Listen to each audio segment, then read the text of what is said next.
Hello, children. Today we shall start the new chapter from your Beehive book.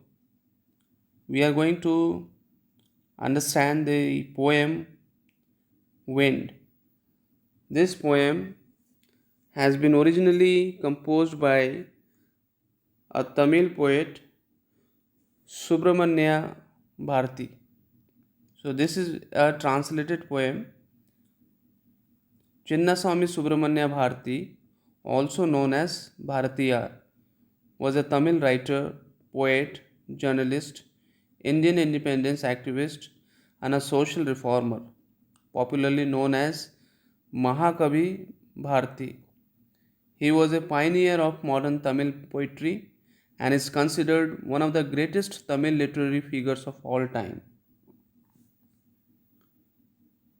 So, children, as far as the theme of the poem is concerned, the present poetry piece, Wind, has been composed by Subramanya Bharati. This poem consists of a total of 23 lines. These lines are not separated into stanzas. Here they are divided into meaningful segments for ease of comprehension. So Subramanya Bharati has drawn the living picture of wind, which makes fun of the weak people or things. The poem depicts the utterly enormous power of the wind in the world and how it has the potential of being both a destroyer and a creator. The weak and fragile cannot withstand its fury, while the strong can use it to their advantage. The same is true of the adversities of life. Those who are weak easily break down, and those who are strong take them in their stride and come out stronger. Therefore, our attitude to life and its trials and tribulations determines our response to them. So, here the poet teaches us how we should stand against our oppressors. In the poem, he presents the wind god who destroys everything weak. He wonders why the mighty god is fond of poking fun only with the weak. The poem therefore advises the weak, like him, to make them strong. He suggests them to be strong physically and mentally. Actually, the wind is a symbol of difficulties or obstacles that humans have to face for the survival. So, the first part of the poem describes the actions of the wind. The poet asks the wind to come softly. He requests the wind not to break the shutters of the windows, not to scatter the papers and throw down the books from the shelf, but the wind throws the books and tears the pages.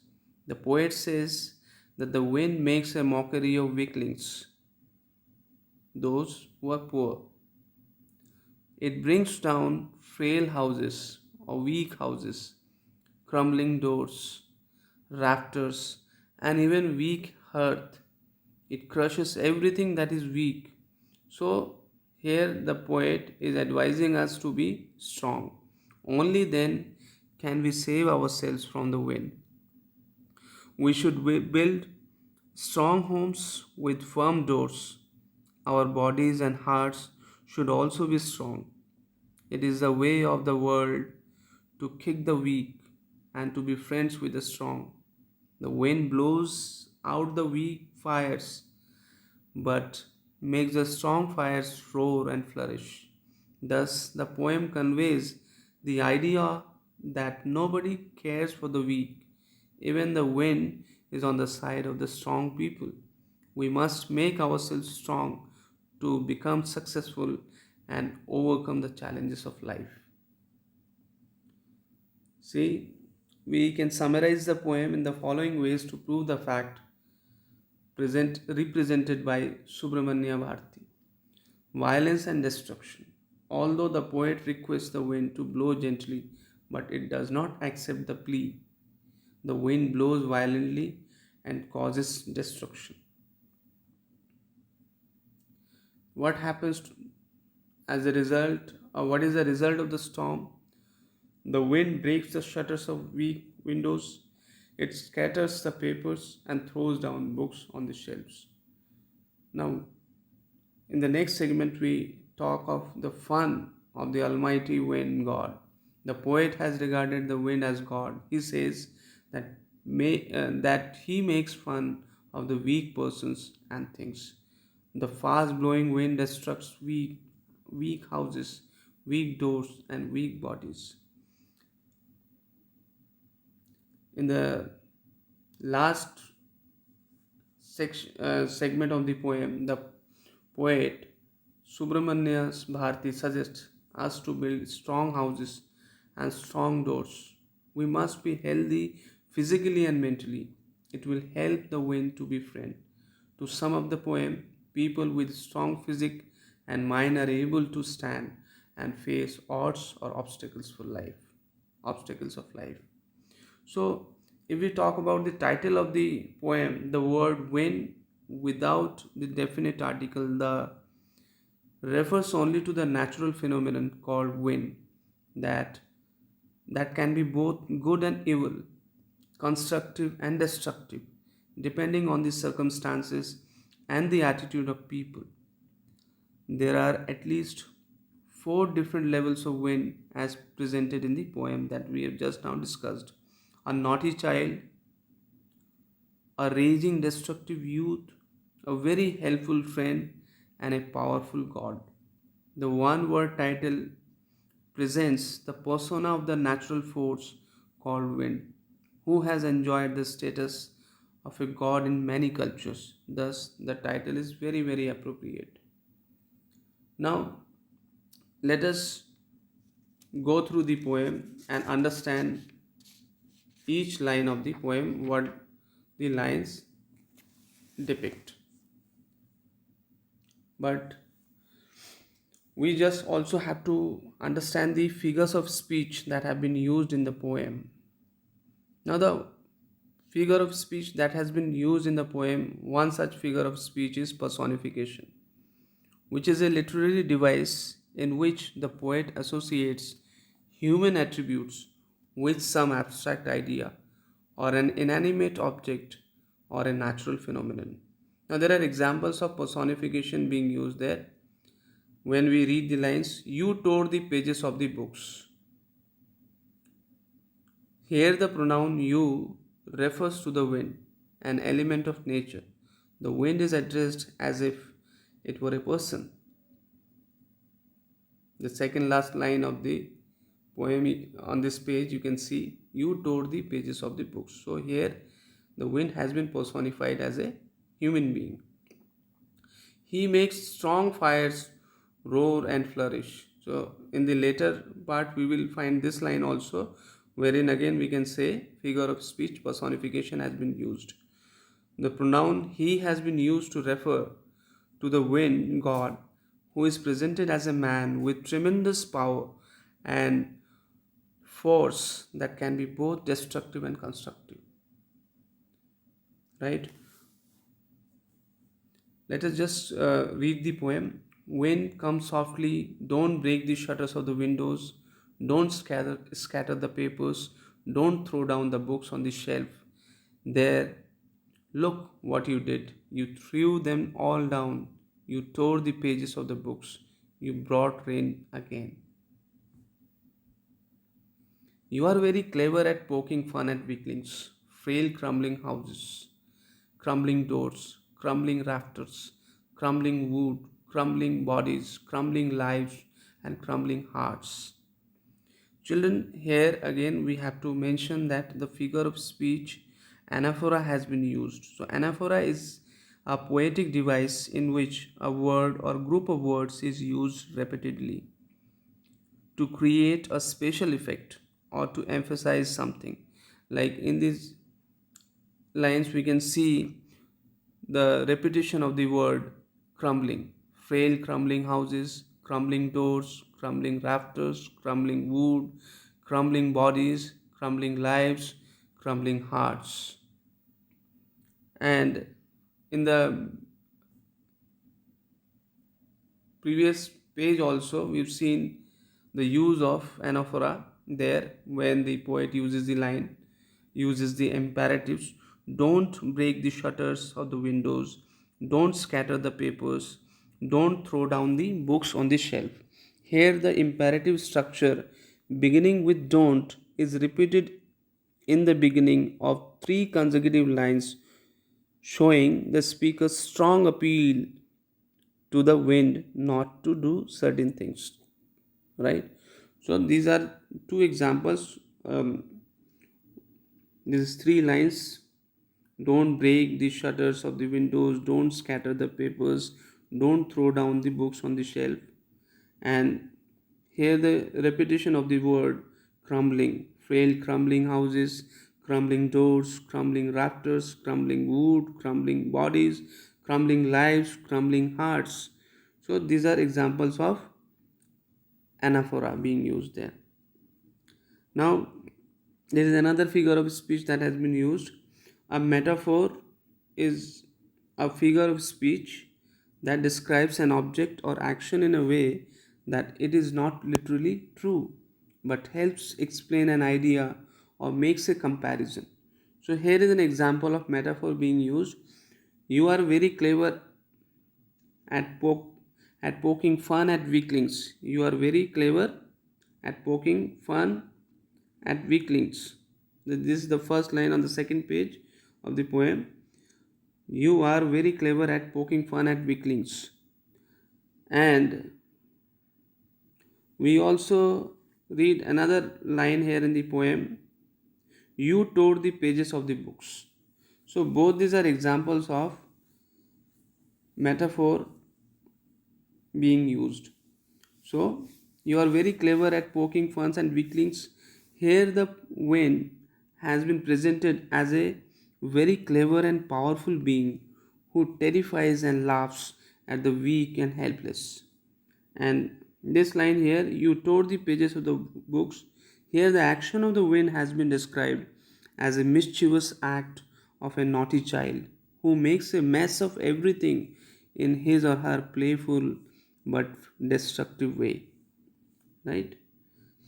And we also see, apart from being one of the powerful natural forces, wind can also symbolize. So there has been an element of symbolism also. Wind can also symbolize the adversities and challenges of life that have the potential of causing a lot of destruction, loss of life and property, and the consequent pain. There are other important symbols that the poet has used in the poem. For example, the symbols of weak fires and strong fires. So, respectively, represent people with little or no courage and people who have a strong will and tenacity. So, another symbol that the poet has used is that of wind as a winnower, that is someone who sorts things. So, we can see in the later lines,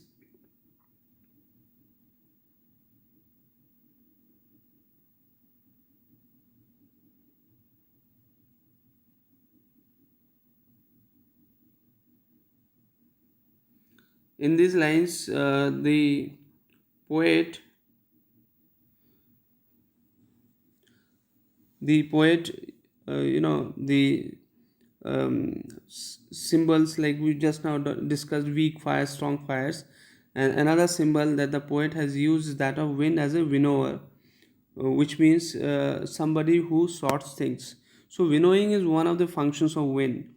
Wind strikes everybody and everything that comes its way and destroys whatever or whoever is weak. So here it says, let's you are very clever at poking fun at weaklings, frail crumbling houses, crumbling doors, crumbling rafters, crumbling wood, crumbling bodies, crumbling lives, crumbling hearts. The wind god winnows. Yes, here is a term. So here the wind has been referred to as God, as a winnower who sorts things. So winnowing is one of the functions of wind. Wind strikes everybody and everything that comes its way and destroys whatever or whoever is weak. There are some other symbols also that have been used in the poem. Wind as a naughty child who likes to create mischief and ruffles things up for fun. So, wind as a powerful jester who looks down upon weaklings.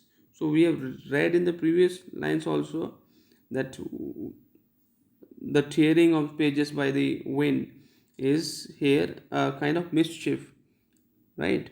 So, the kind of mischief, and when it destroys things that comes its way, then it is working as a powerful jester who looks down upon weaklings. So, all the weak structures that will crumble.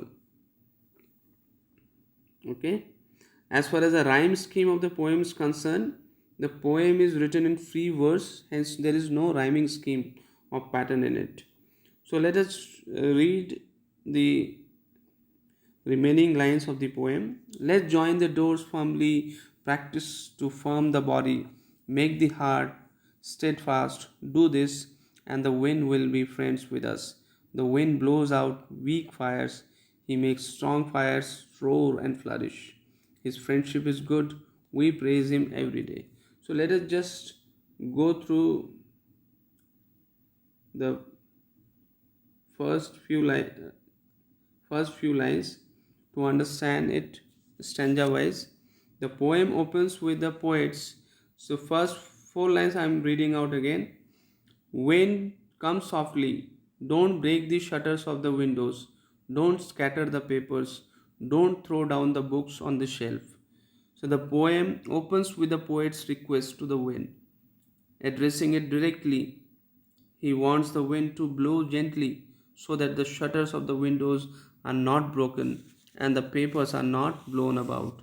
The poet also urges the wind not to throw books down on the shelf. But in the later lines we read, there, look what you did. You threw them all down. You tore the pages of the books. You brought rain again. So, in these lines, we understand that the poet demonstrates the damage caused by strong and fierce winds. Wind doesn't listen to our plea. The poet's plea. The poet's request was to the poet's request to the wind was to blow softly, not to blow that hard. But the wind doesn't listen. So it has thrown down all the books from the shelf and torn their pages. It causes the clouds to make rain. The poet believes that the wind, by destroying the weak things, seems to mock at the frailty and fragility. Right? And we move further. You are very clever at poking. You are very clever at poking fun at weaklings. This already been discussed. Let us just continue with the remaining part. Frail crumbling houses, crumbling doors, crumbling rafters, crumbling wood, crumbling bodies, crumbling lives, crumbling hearts. The wind god winnows and crushes them all. He won't do what you tell him. So come, let's build the strong homes. So these lines, we talk from these lines, frail crumbling houses till crushes them all. We are just going to discuss the meaning of these lines, from frail crumbling houses till crushes them all. So here these lines describe the havoc caused by fierce wind. It destroys the inanimate things like weak houses, doors, rafters, woods, etc. Similarly are the difficulties that discourage human beings. The poet regards the wind as a god who acts like a winnower and sorts and destroys everything that comes in his contact. This means that the weak people and things are crushed by destructive power of the wind. Now, the remaining lines, he won't do what you tell him.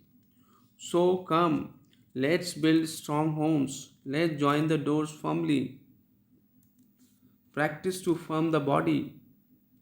Make the heart steadfast. So, in these lines, the poet believes that the wind god acts according to his own wishes and does not relent even when we people urge him. Therefore, it is essential to equip our buildings and our hearts with immense strength so that we may withstand strong winds. As far as human lives are concerned, the wind is a symbol of daunting difficulties and challenges that can be overcome only with exceptional strength, resistance, resilience, courage, and determination. Now,